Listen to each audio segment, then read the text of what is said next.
Welcome to Critical Junction, episode 32. I'm Mark. I'm Luke. I'm Jill. So on January 1st, 2018, minimum wage in Ontario rose from $11.60 an hour to $14 in preparation for a further increase to $15 an hour on January 1st, 2019. The reaction from both the left and the right was predictable. Labor activists saw it as a victory in their so-called fight for 15, whereas those of a more capitalist constitution cried foul, all but insinuating an economic collapse the likes of which we have never seen. Of course, there were also the extreme knee-jerk reactions to the move on both sides of the spectrum. One Tim Hortons franchise, for example, began cutting hours and employee benefits, which in turn prompted an Ottawa Labour Council to launch a quote-unquote bully hotline to publicly shame businesses cutting paid breaks and other worker benefits after the province's minimum wage hike. So, is the increase in minimum wage actually a good thing? For those earning minimum wage, the increase is arguably favorable and can be seen as one step closer to earning a living wage. The defense for the government that introduced the increase is equally simple enough. $15 an hour would give low-income workers more spending power, which is ultimately good for the economy. Personally, though, I think we've been fighting the wrong fight. I'm of the opinion minimum wage is outdated and creates a poverty trap. So instead of mandating the bare minimum employers can offer their workers, which by no means mandates them to actually hire those workers, we should instead mandate a guaranteed basic income, which would allow workers to refuse any work that pays below that threshold. And with the increase in automation and a changing economy, we should be looking at ways to create better, higher-paying jobs and preparing the workforce for the future. What do you guys think? Was that you reading your thoughts? Like Yeah, when you were saying I, that was you? That's me. Okay, I wasn't sure though. Thoughts, Jill? You have thoughts? I think it's funny that you're going to the guaranteed basic income thing right away. In my mind, it's kind of muddying the waters a bit. I think we should be discussing more the stakes and the merits of minimum wage on its own before we talk about We can do other that. alternatives. So you feel that and Mark, I'm Mark not jumped even the gun is what you're saying? maybe, and I'm not even. Well, I mean, it's not necessarily jumping the gun. It can just be a preview of what we can get to maybe later on in the show, or if we put that on the table right away. He blew his load, ladies and gentlemen, right away. Well, no, that's one of the two things I really want to talk about on this episode is the minimum wage versus the universal basic income, and I also want to really talk about that bully hotline thing. But we can save that for later if you have something else you want to open with. Like if you want to talk about the merits of raising minimum wage to begin with, I'm perfectly happy doing that. So pros and cons. Because within the current status quo, I agree that it is probably a good thing to increase from $11.60 to $14 and then $15 again next year. Because in the absence of an alternative, we have to operate within that framework. Mm-hmm. And as it stands, people earning lower incomes are not able to make a living wage. So right. Yes, I think it is a good thing that we're raising it. But that's not to say we should keep going on this track of just raising minimum wage constantly and never getting out of that cycle. But we'll talk about alternatives later. Okay, so we're gonna park the guaranteed minimum income for now. As long as we get to it, because Okay, sure. I mean, I think the guaranteed minimum income could be a subject all on its own. I mean, maybe we could do that at some point too. But I think minimum wage itself. There's enough argument about just it that we can kind of explore that and fill up a whole episode without even going to fill up your brain with words. But I also I'm not sure that it needs to be cast as an either or kind of thing. I don't know that a guaranteed minimum income invalidates the concept of a minimum wage to begin with. What do you mean? Well, having a big guaranteed minimum income, if we do have one, it doesn't suddenly make it so that labor exploitation is no longer possible. Mm-hmm. You can still abuse the fact that there's a guaranteed minimum income. Right, like there would be a lot. There's still a lot of problems that have to be addressed. But I think introducing a universal basic income as a replacement to other social programs and other social safety nets like welfare and EI and whatever, and minimum wage would be a good step forward in doing that. Of course, we'd have to introduce laws that prevent labor exploitation and all that. Like that's a guarantee. We have to do that, right? Because, but minimum wage is a law that protects against labor exploitation and abuse of if we replace employees. it with UBI, then you give workers more bargaining power, right? Because they wouldn't be under any obligation to accept a job that doesn't pay less than, let's say, $1,000 a month that they'd be making just by doing nothing, And that would therefore force other employers to pay them more because no one's going to take those jobs. Theoretically, anyway. See what I'm saying?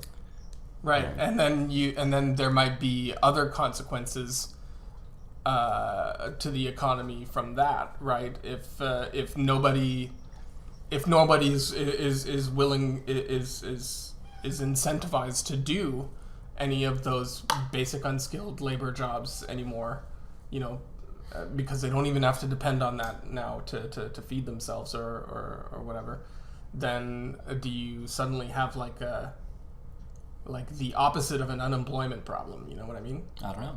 Like, I'm just spitballing there, but I do want to preface the rest of the discussion with the fact that none of us are economists over here. No, none of us are economists. That's true. Yeah, so... Yeah, I'm barely in the economy, ladies and gentlemen. I barely make any money at all. In fact, if this not minimum wage, what is this other word? The universal basic income. Like, that's way more than I've ever made, ever in my life in terms of money. Like the base minimum wage, or the base minimum amount. What are we calling it? It's either called the universal basic income or guaranteed. Now? Like UBI. It sounded like a bowel movement. Ubi. UBI? Ubi? Yeah. Basic income. Like I remember checking my taxes, and I think a couple of years ago, I think I made like I survived off $9,000 for the entire year. How's that even possible? Like I don't even know how. Full-time minimum wage, I think, is what, like $20,000? That's the poverty line. That's the poverty line. Yeah, like I am well below the poverty line. Like I don't think I've ever been above the poverty line at any point in my life, But I think at 15, if the minimum wage is set at $15, then full time at $15 comes to about $30,000 a year. Something like that. Yeah. Do you think it was introduced too quickly? Is that why we're getting this pushback from business organizations and labor? Not labor boards. They're a different kind of pushback. But do you think that's why boards of like commerce and whatever are pushing back against the raise, because it was just introduced from $11.60 to $14 an hour, and then it's going up again next year? Mm-hmm. It could be a factor to consider. But at the same time, I think employers and lobbyists have been benefiting from purposeful neglect of actually making the minimum wage track with the growth of the value of the dollar. Like the purchasing power of $15 now is still less than what it was. The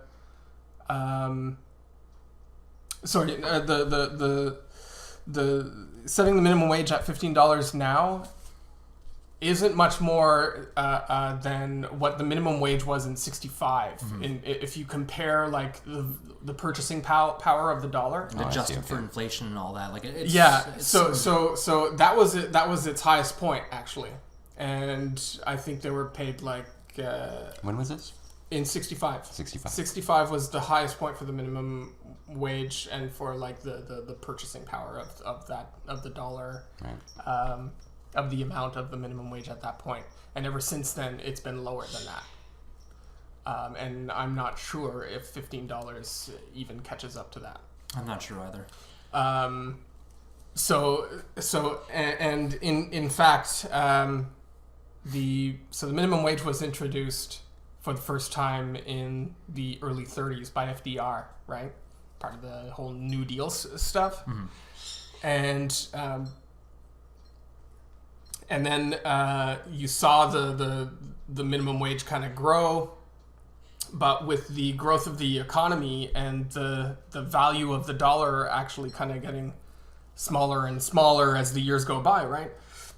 That minimum wage never actually kept up with the growth, cost of living and all that stuff, and right with the inflation kind of thing, right? It just kind of stagnated. It just kind of not even stagnated. It got lower and lower. Like it up until just a few years ago. So let's say it was like worth about close to $10 in '65 was in today's dollars was what the minimum wage was back then.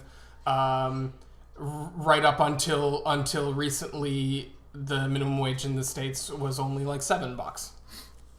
Yeah. Or that $10 was worth only like $7. So I don't think like jumping from $11.50 or whatever to $15 is kind of a sky is falling scenario when we're barely catching up to what a basic minimum wage concept could be to begin with. So it sounds like you're saying it's about time. Yeah, I think it's more of an about time. Like right. The minimum wage has basically stagnated for the last 15 years. Right. There's been no increase, even though profits have been increasing. The inflation has kept on growing. So while minimum wagers are not making a penny more since the last 15 years, the cost of them to feed themselves and to clothe themselves and to live is just growing and growing and growing. So they've had to work more. And all of that extra money is just going into profits for shareholders and stuff like that. Yeah. What do we think of the people who are pushing back against the increase by saying that now their jobs are going to be devalued because suddenly people who were making minimum wage, all of a sudden they're now close to their salary? I guess that's what's happening where I work. Like I'm supervising and making the same amount of money as the people that I'm supervising, kind of thing. Yeah. That's kind of shitty. That is kind of shitty that you think that you're like through merit you're actually like climbing a ladder to some extent, and yet other people are just like jumping in and getting off the bat what you thought you had to actually work for. It's not an absurd concern, but then again, like this would prompt an adjustment to the status quo, right? Mm-hmm. So that if they want to retain people at the supervisor level, well, they're going to have to increase that wage too.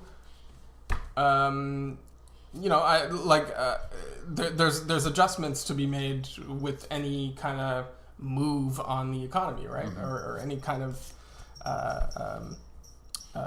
measure that impacts the economy at all. You have to make adjustments, right? So, I think, like, I can understand where that argument comes from. Like, suddenly, oh my God, now I was making $15 an hour, and here comes this new hire. They're going to be making what I spent 10 years trying to earn. How dare they?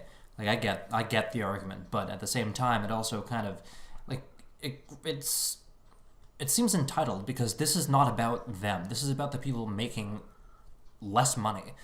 Mm-hmm. And personally, I think, great, more people should be making as much money as I do, because I don't really deserve the salary that I get, in a way, right? I know. Well, maybe I do. I do work hard for it, but at the same time, like, I'm glad that people are catching up and closing that gap, because more people need to make more money in order to make a living wage. Is that the actual case, though? Is the gap closing, or is this increasing? I don't know. I think it's too early to be able to make that determination, because it just happened last month. Right? We haven't really seen that many repercussions from it, aside from the whole Tim Hortons pushback, and of course the bully hotline on the other side of the spectrum, which I still want to talk about, because that's just bothering me. Whenever I think in terms of economics, I always feel it is a bit smoke and mirrors. Like, we really don't know what it's going to do. It's a bit like introducing an insect into the environment to attack some other insect to get rid of another insect. And so we don't know what it's actually going to do until it does it. Well, the Bank of Canada, I think it was forecasting the possibility of something like 50,000 jobs being lost as a result of the increase. Will we see that? I don't know. Were they cherry picking this data when the opponents to the increase spoke up against it? I don't know. Yeah.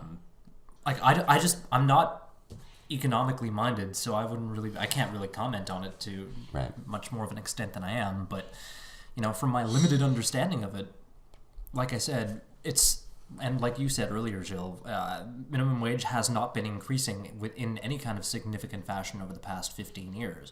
And for it to suddenly shoot up this high seems worrisome to some people, right? Because all of a sudden now it's like there's this massive increase in minimum wage, and some employers have to cut either hours or benefits or whatever in order to compensate, or conversely raise the prices to make up for that lack of income now that they'll have to otherwise pay to their employees. But at the same time, it's like if you're just in business paying people as little as possible, then you know what, maybe you deserve to not make that much profit. Mm-hmm.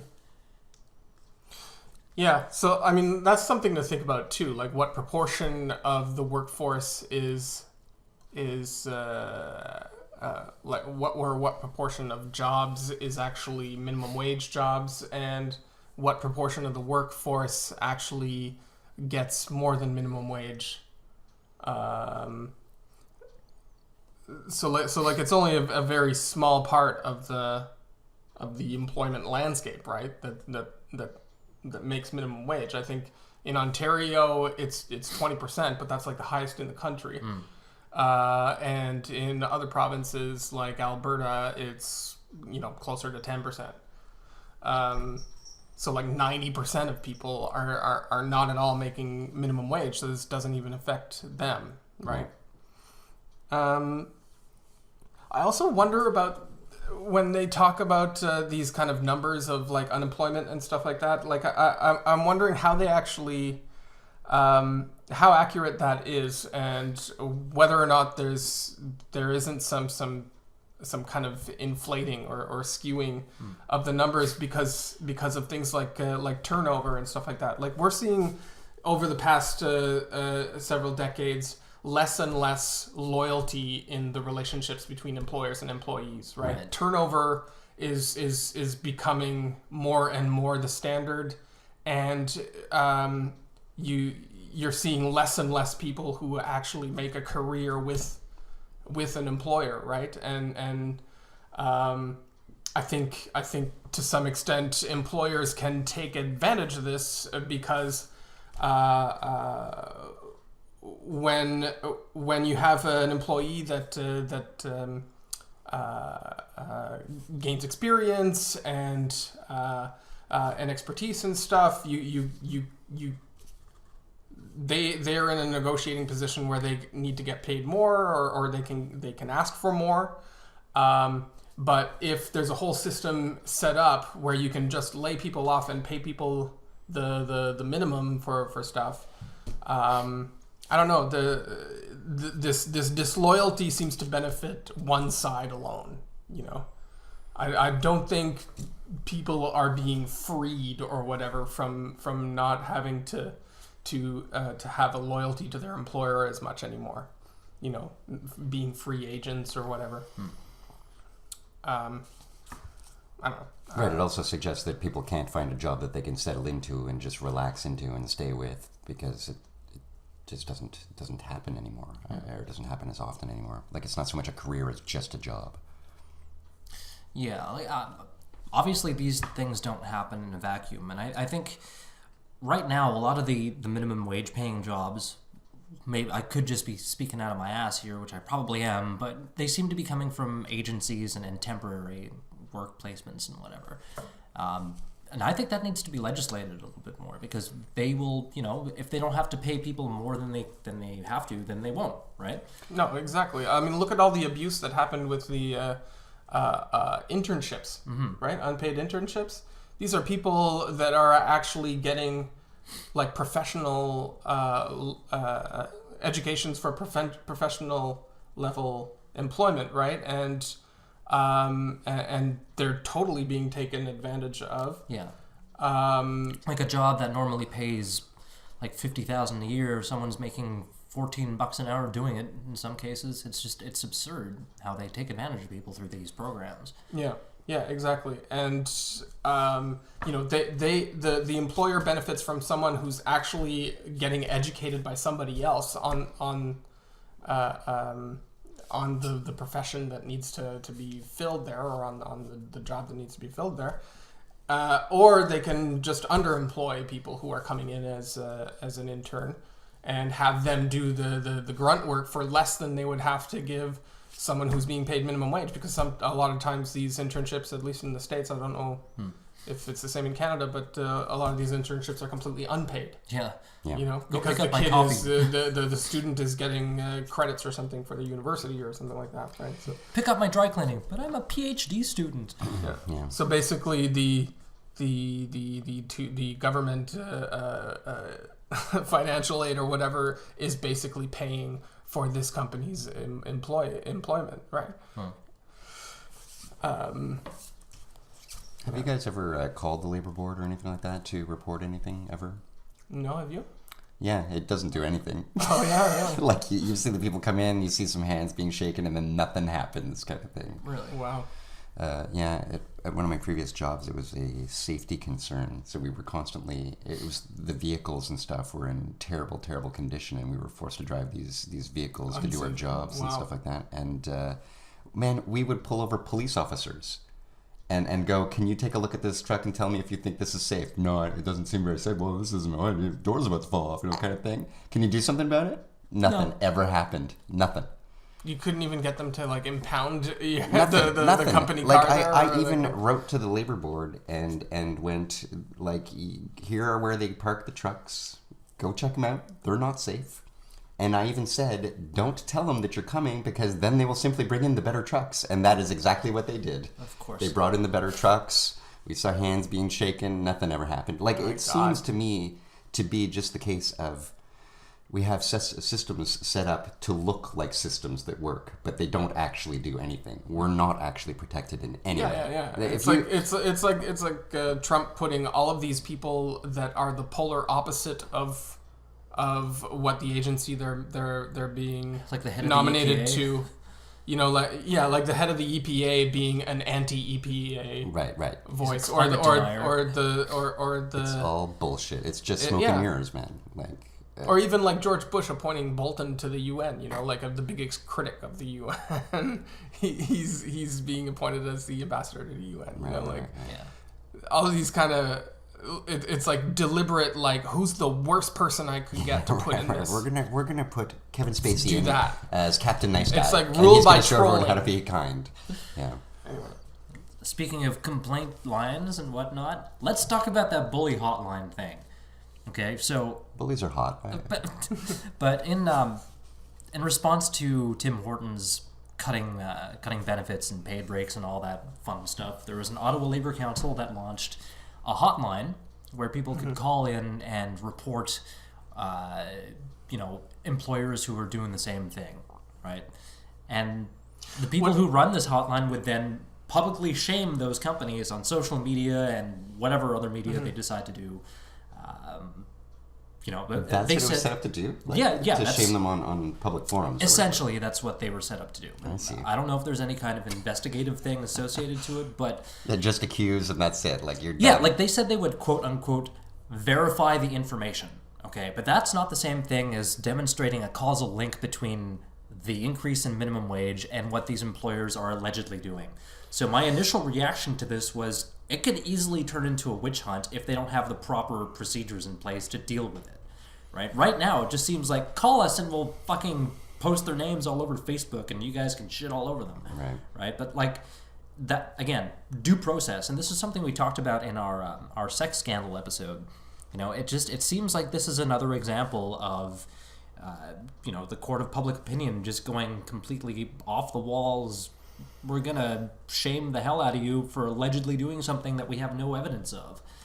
Yeah, but conversely, like a lot of these sort of knee-jerk, reactionary kind of petty tantrum protests against the increase in the minimum wage. This is how I would characterize it. Are done by like franchisee owners, right? And yet they can hide behind the umbrella company, corporate identity, right? And basically do this without personally having to respond like the Tim Hortons to the example. Validity of their reaction that way. It's not actually Tim Hortons. It's just that particular that's it. franchise. Yeah, it's just particular franchises that are run by dicks. You know, I mean, I worked in the food industry before, and I know what a good food industry employer is, and I also know how fucking shitty some of them can be. Yeah. You know. And there's like so little accountability there, where it's basically just down to your own conscience as an operator of a franchise or whatever. So, do you think the Labor Council is justified in setting this thing up? Yeah. So I disagree with these kind of ad hoc online shaming campaigns, just kind of fundamentally. But I'm saying that at the same time, this thing that's like this bully hotline thing, it's not actually effective. So it's not much of a worry. Right. You know what I mean? Like nobody's actually being hurt by it, even though people who are using it are hoping that it's at least some point of leverage against some of this stuff, but it's not. So I mean, like I don't agree with it, but it's not because I think that it's actually a problem. You know what I mean? See, like I agree with there being something like that in principle. Like there should be a way for you to go in and report bad practices from employers. Yeah. But doing it with proper protocols in place, having due process followed, being able to demonstrate, like I said earlier, a causal link between the increase and what the employer is doing as a result, right? You have to be able to show that link. Otherwise, it's just, hey, look at these guys, they're fucking people over. Well, how can you prove that it's a result of the increase, right? There should be a way for you to report that. I'm just saying you need to follow due process, otherwise it could easily turn into a witch hunt. I don't see it as being particularly effective in dealing with the issue, mostly because what are they going to do, right?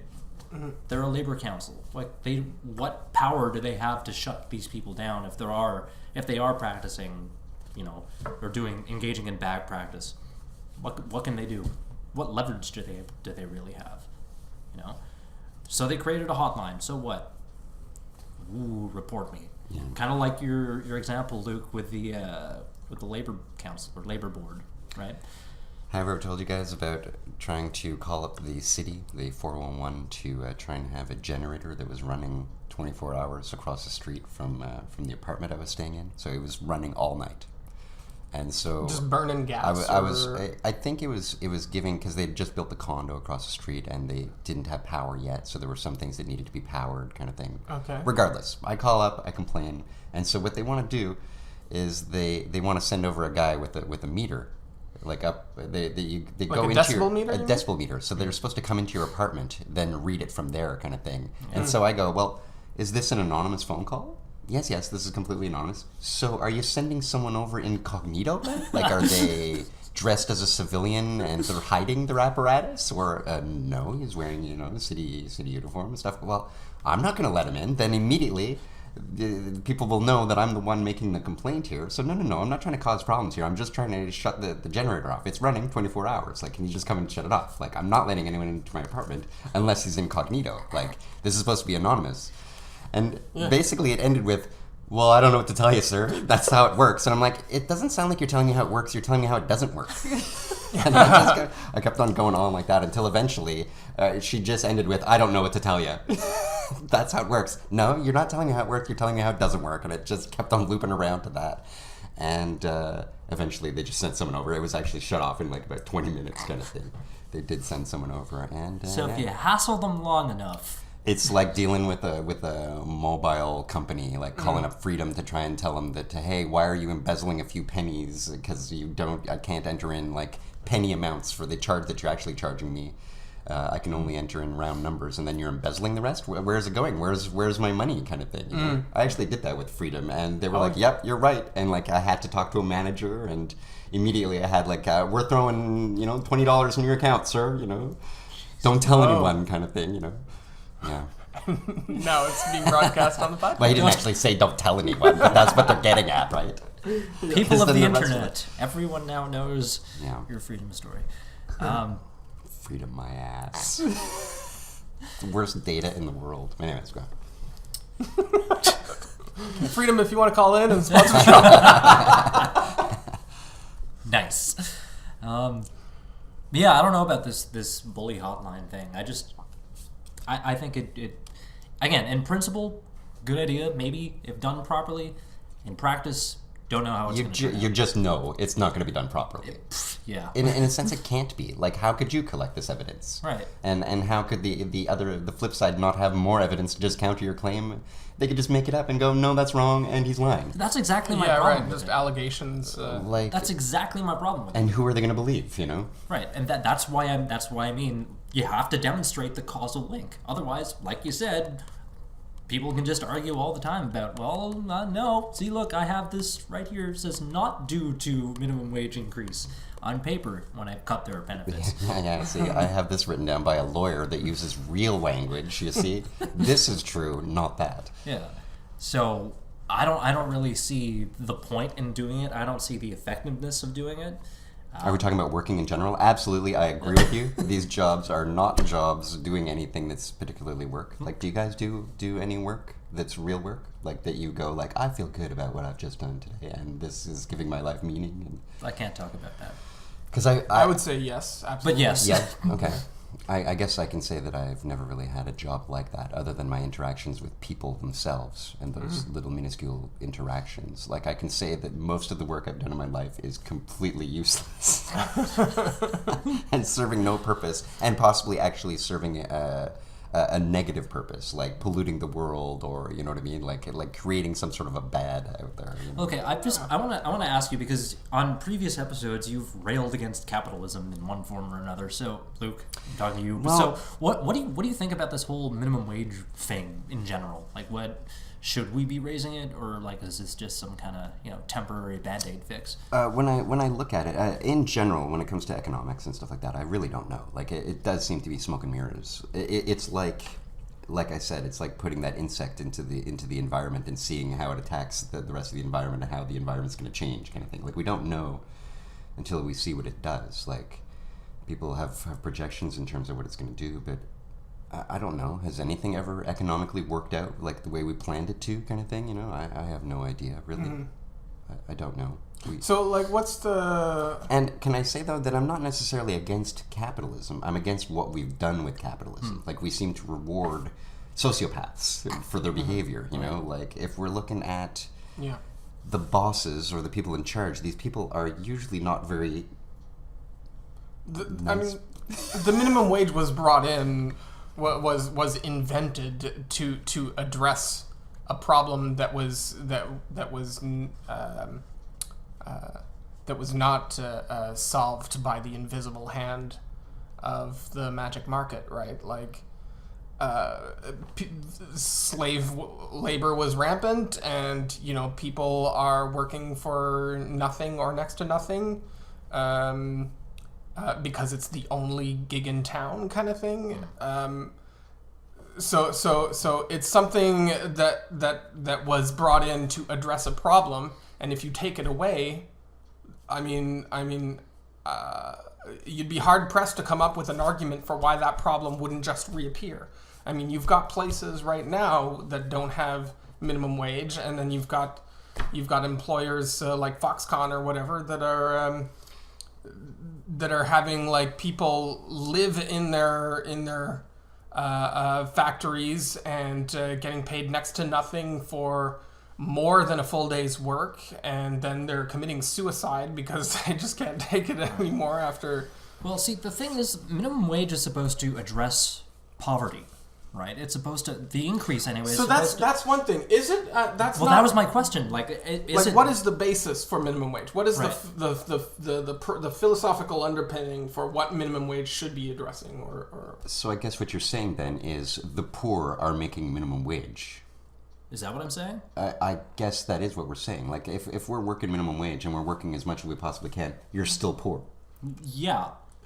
Like, so going to Tim Hortons and working your shift all day at Tim Hortons, you go home, you still don't have very much money to live. Right, and that's kind of what I was getting at. Like, does minimum wage actually address the issue of poverty? I don't see it. I don't see how it would.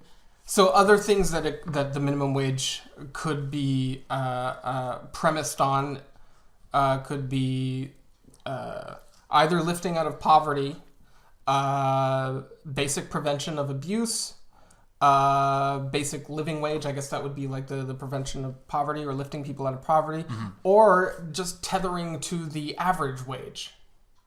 But it isn't, like, right? It hasn't been no, because the average wage, I think right now, basically the minimum wage right now is basically something like 50 to 60% of the average wage. Right.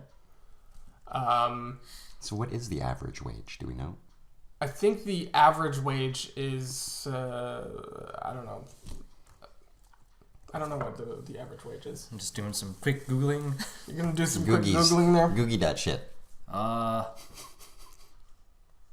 As of September 2017, the average wage for Canadian employees was $986 a week, or just over $51,000 a year. Wow. Holy. Yeah. So like I could live for 5 years on that shit, man. That's definitely not what I'm making. Holy. Yeah. I mean, like, I don't mean to disparage my my current job because I happen to like it.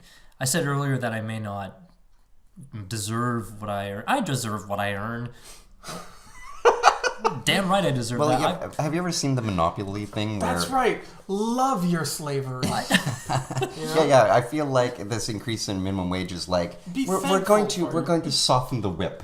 The whip is not going to hit you quite as hard anymore, you know, and it won't leave lashes anymore. It'll actually leave a nice little bump, just a little bump, just a little welt, just a little welt, a small welt. What do you guys think is the better premise for the better justification for a minimum wage? Would it be to tether it to a certain percentage of the average? Would it be to guarantee a basic living wage, or just a prevention of abuse?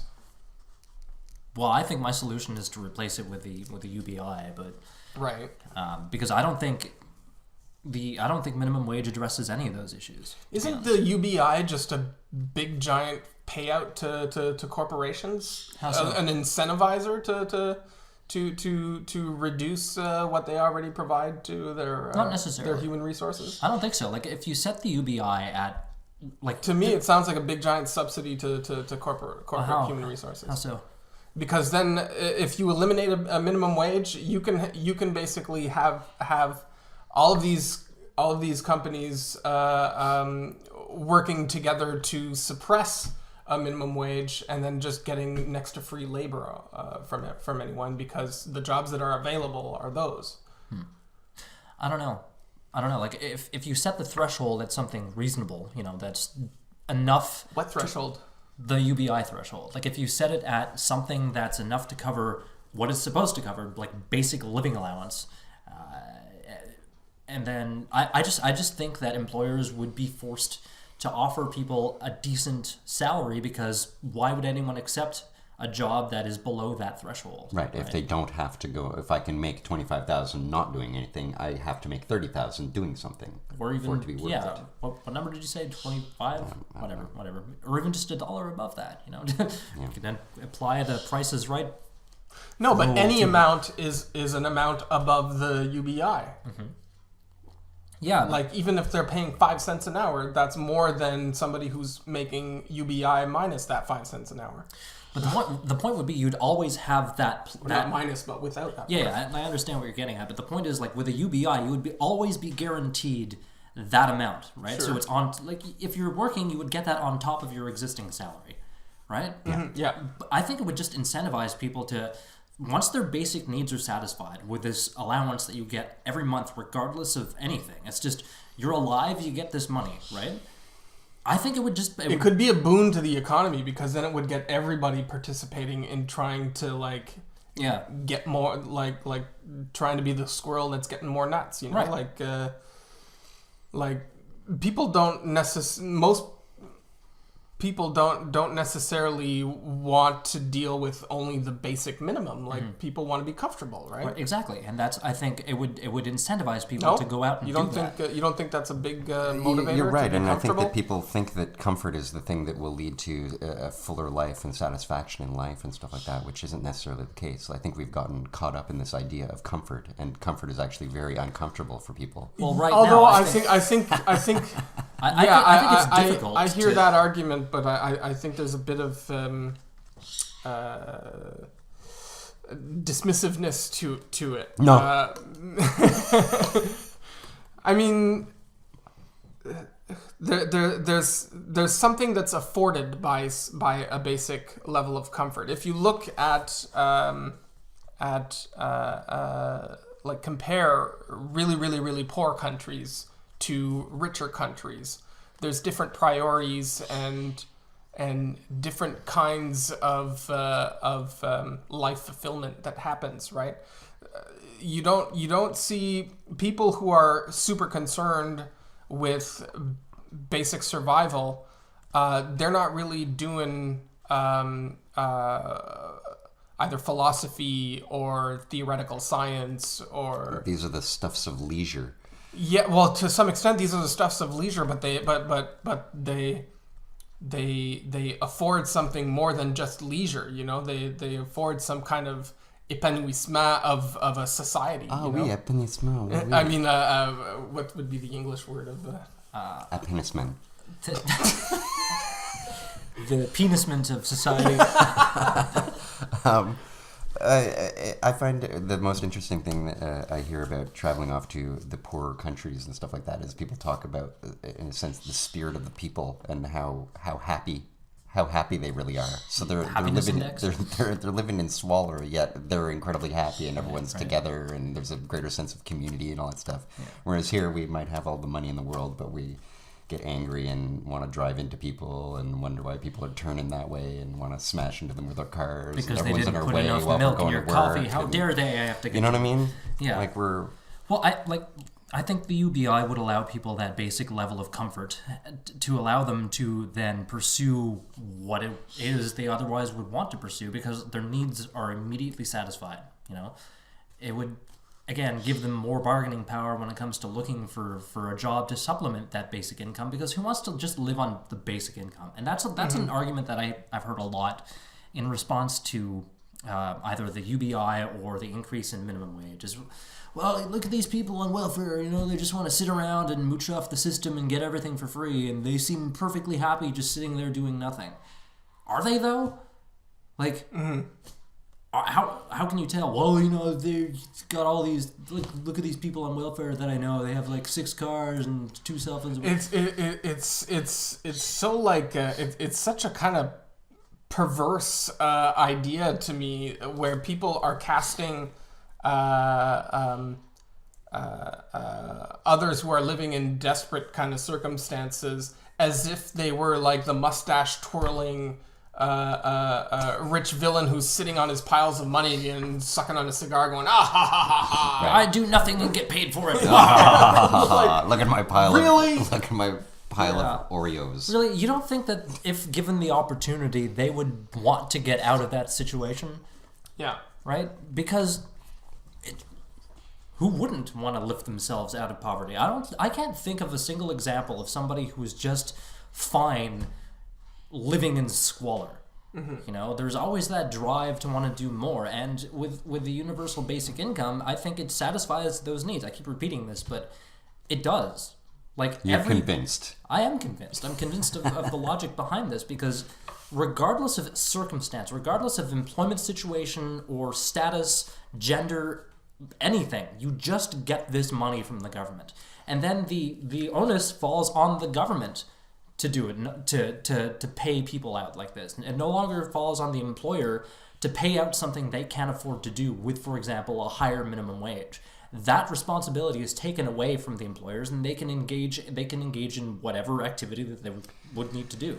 So you think that they should take away the minimum wage and just offer the you think it would balance out and it would make sense, like they would have to if offer. The threshold is set properly, I think it would. I'm not just talking about taking away minimum wage. I'm talking about replacing every other social safety net that we have: EI, welfare, social assistance, child benefits, or whatever. Just take all of that away and give everybody a set amount per month that they would just live on, right? And again, this is non-taxable.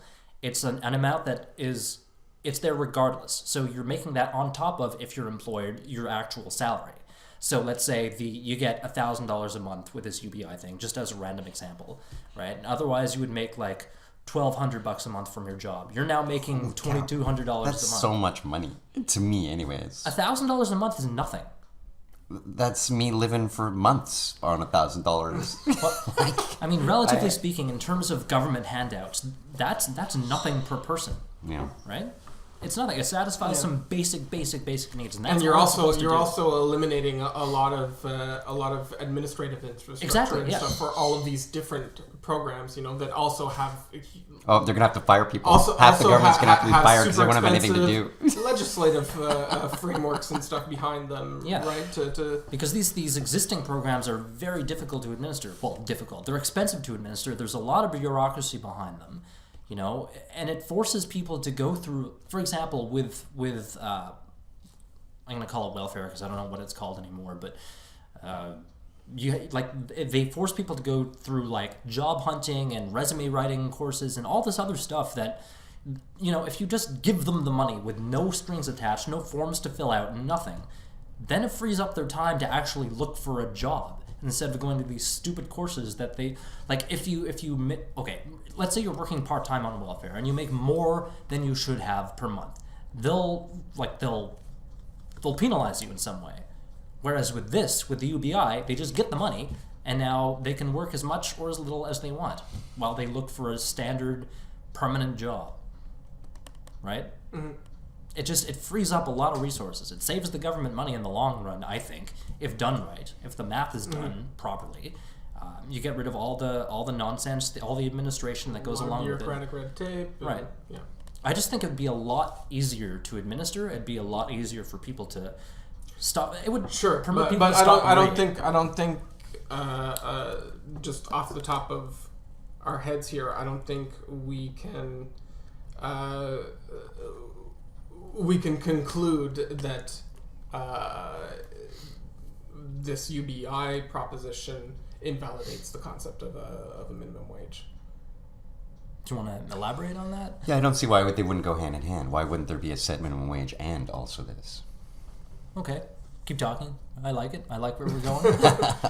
No, I think that you're right, that employers would take advantage of that no minimum wage, and someone would be working some shit job, making shit money. But then if that's the kind of job that somebody only needs, then and they're already making enough on UBI to subsist, it just doesn't matter, is what you're getting at. Would it? Yeah. Ultimately, would it matter? Because if they have enough to live, and they're fine living on that and making a 5-cent an hour job on top of it because it fills their time or whatever, what's the big deal? Are they being taken advantage of, or are they doing what they want to do? Yeah. I don't know. I think there's still abuse. Well, yeah, and that's why I said earlier. Or potential for abuse. I mean, legislation would have to be put in place to prevent abuse, and it's like this isn't that the same argument that's leveled against sweatshops and slave labor in underdeveloped countries, where if they didn't have the sweatshop there, then they would have no work at all. If they weren't being paid 5 cents a day, then they would not be making 5 cents a day. They would be paid 0 cents a day. I think that's a bit of a red herring because, in that example, they aren't making a basic income, and they're being exploited for sure. Right? That's a prime example of exploitation. Sure. I mean, we're talking about different scales. Right. But I think the same principle can be applied in both situations.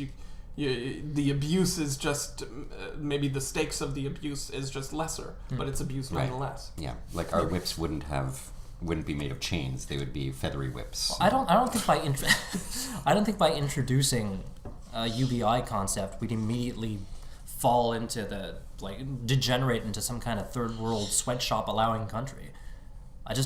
I'm not saying that. I'm talking specifically about the argument that a UBI necessarily has to be done in that UBI and minimum wage are mutually exclusive. That's all I'm talking about. Anyway. So you'd propose a system of like a hybrid of the two kind of thing? I don't know. I would think off the bat that a UBI doesn't necessarily need to get rid of a minimum wage, but that can be explored, I guess. Mm-hmm. Yeah, I'd want to see how the minimum wage works. How the UBI works. Going with your way, it's like, why would the employer even have to pay anyone? You're just going to get paid anyways when you go home. So you want to make toilet paper or not? Man. Yeah, well, I mean, it would, if that's something someone would want to volunteer to do because, hey, you know what? I like making toilet paper. I'm making enough money by not doing anything. Might as well make toilet paper for free. Yeah. But I don't know. I don't know if that's what the driving factor would actually be. I just think the logic is there in terms of setting up a UBI to replace something. Potentially. Yeah. Certainly. So going... Socialism. I was just going to say, certainly socialism come on the rise, And that, I think you're right. It would scare a lot of people off because it's an extremely socialist thing to do. At the same time, I think it kind of resembles more like laissez-faire, libertarianism kind of a little bit.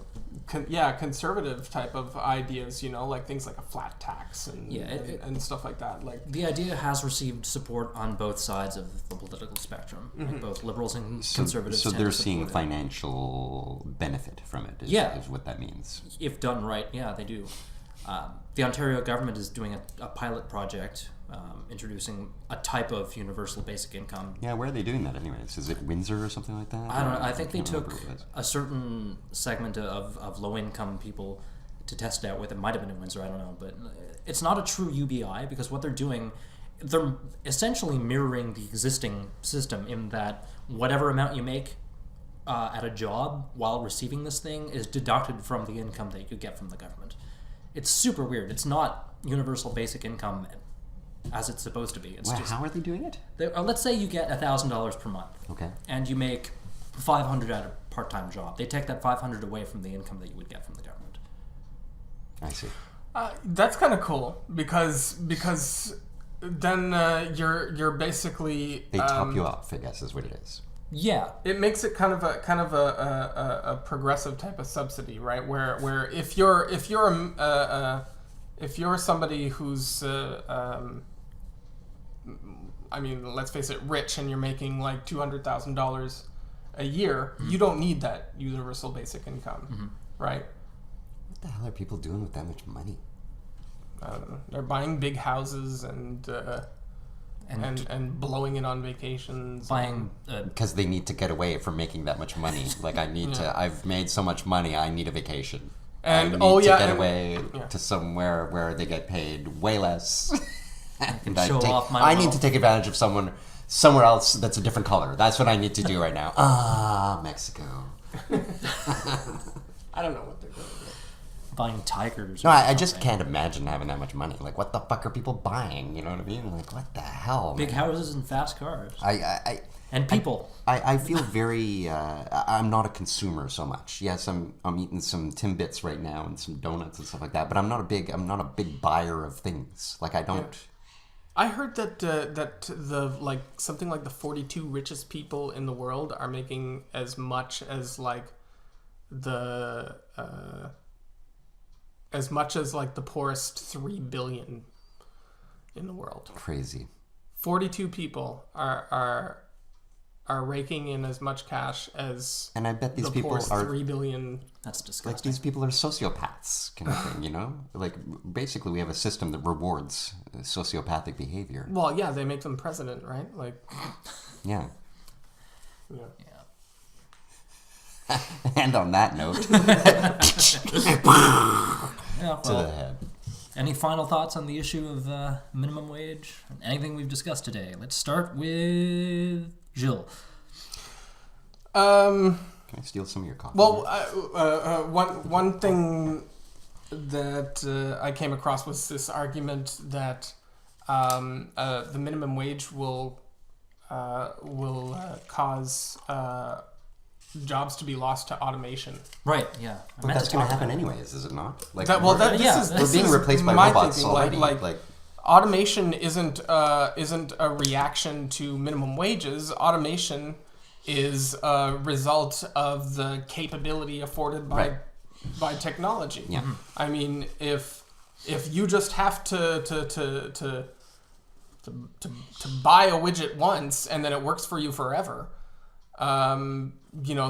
that's automatically going to be cheaper than anyone that you have to pay weekly or bi-weekly, no matter what the minimum wage is or whether there's a minimum wage or not. Like I recently bought a Ouija girlfriend. I don't need a girlfriend anymore. Like I don't have to pay my previous girlfriend. A widget girlfriend? I now have a widget girlfriend, and it takes care of all my needs. Yeah, it's great. Yeah, and you're right. I just have to buy it once. Is it a deep fake girlfriend? It's good. It's real good. It's real good, Jill. But anyways, I'm just getting at I don't have to pay my other girlfriend anymore to be my girlfriend. Okay, well, that aside, any minimum wage final thoughts? I mean, my thought is, I wonder how it benefits them. Like, what does it do and what will it create? Will it now take people into this next tax bracket so that the government's actually making more money off people? In that they now have to pay more taxes, so it's really just benefiting the government. That's a good point that we hadn't addressed earlier. It's like that they're paying people more, so they're going to get taxed more now. Yeah. So in the end, it's an illusion. It's smoke and mirrors. Like you're not actually keeping this money. We're actually just getting more money from you now because you have more money. All of that assumes that they would go up a tax bracket, which I don't know what the actual delineation is between tax brackets at the moment. I don't know if they would still fall under that threshold. I don't know. I don't know. We're not allowed to know. If it's taxes, we're not allowed to know. I just think that a lot of these sky is falling predictions are kind of based on the premise that the minimum wage is a threat, and business reacts due to the threat of lost profits. But what motivates businesses to do what they do is not so much the threat of lost profits, but the opportunity to increase profits. Like minimum wage, if anything, statistically, it's only cutting into profit growth. It's not actually it's not actually hitting big business in a way that threatens its ability to make any profit. Right. You know, it's cutting into the growth, not into the profit. So in that sense, then the only one that it does possibly negatively affect would be the smaller businesses that are just on the cusp of surviving and stuff like that. That's a harder problem, I think. Yeah, and that's where a lot of the pushback is coming from what I've seen.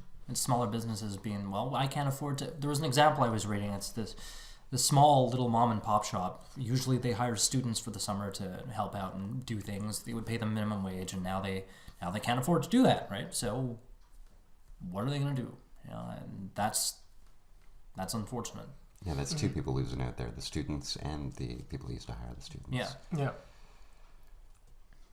Yeah, but again, there's like a normalization that happens with any type of measure like this, right? And while the minimum wage is where it is now, and the climate kind of settles into a certain status quo, we know that the minimum wage can be higher as it was in the past, and the economy can still thrive, right? Like just 20 years after the minimum wage was invented, the U.S. economy was growing and stronger than any the world had ever seen, right? Like, well, those two things probably went hand in hand. They were able to set a minimum wage because it was thriving at that time. No, not really. The minimum wage was invented just a couple of years after the Great Depression. Oh, okay. Yeah, I don't know. Well, as for my thoughts, I think I've made them abundantly clear. I think minimum wage is an outdated idea and needs to be replaced. You think it's outdated? Yeah, I think it was introduced a long time ago to address a certain problem, and now that the economy has changed and the workforce is changing, we need to adapt and create different things. Like, I think it's necessary now more than ever. I think it's the opposite. Within the status quo, I think it is necessary. But if we were to move away from that and introduce something revolutionary and different, hypothetically, yes. But speaking purely hypothetically, if we were to introduce hypothetically, ladies and gentlemen, wow. Okay. If we were to introduce a UBI system, then we could. I still think it's we can either replace it. You're making it sound like it's some sort of intestinal thing. The UBI, urinary tract infection. There are fluids that need to come out. Anyways, but yeah, if we were to introduce a universal basic income to get away from the urinary bowel infection or whatever, I think it would be a better solution in the long run because it would solve a lot of problems. Maybe, but pragmatically speaking, I think an increase to the minimum wage is absolutely justified. And again, within the status quo, I completely agree. Yeah. This has been Critical Junction episode 32. I'm Mark. I am still Luke. And I'm Joe. As always, thanks for listening, and we'll catch you again next time.